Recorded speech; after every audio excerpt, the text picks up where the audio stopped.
Good evening India, I am Gautam and today I am here with an exclusive update about the Russia-Ukraine war which will make you feel the goosebumps if you are engaged in BFSI sector.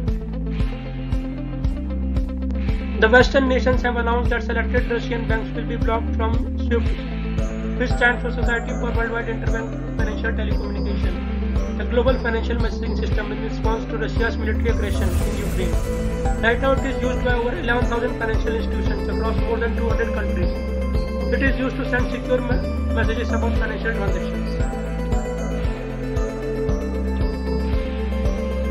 Look at this figure. From 2010 to 2020, there is a significant increase in SWIFT messages transactions year on year.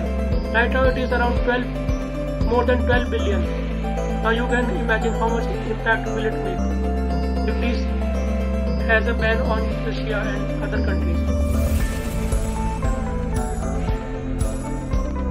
Right now, lot of people thinking that how BFSI industry will be impacted. Let me tell you, it will make these bank cross-border payment system unusable. It will increase the difficulties faced by foreign financial institutions and their consumers. Cross-border transactions for export and import conducted through these institutions, in particular, will come to a standstill.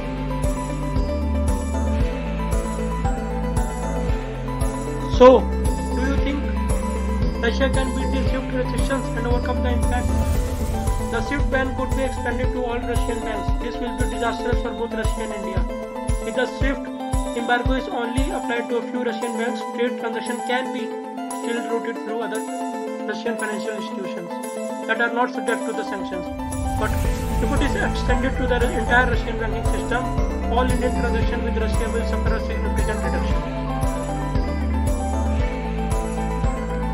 There is a big question mark coming on whether the exports of India will be affected or not. Yes, definitely, India may witness some cancellation of supply orders by the Russians. Domestic exporters too may choose to cancel some. If all Indian Russian banks are outside from the SWIFT network, payment will get delayed and ultimately hit trade. Banks' revenue from export will also get affected. Right now, a lot of people engaged in BFSI industry are thinking twice or thrice about this scenario, how they will make the transactions, how exporters will make the transactions. So from the sources we have identified two major options that will be in the scenario. The first is gold and cryptocurrencies. If the ban is extended to all the banks, then gold and cryptocurrencies will be the way through which transaction will be happening. And the second one is other Russian financial institutions that are still in existence because the ban is not on all the banks of the Russia. So there is another way.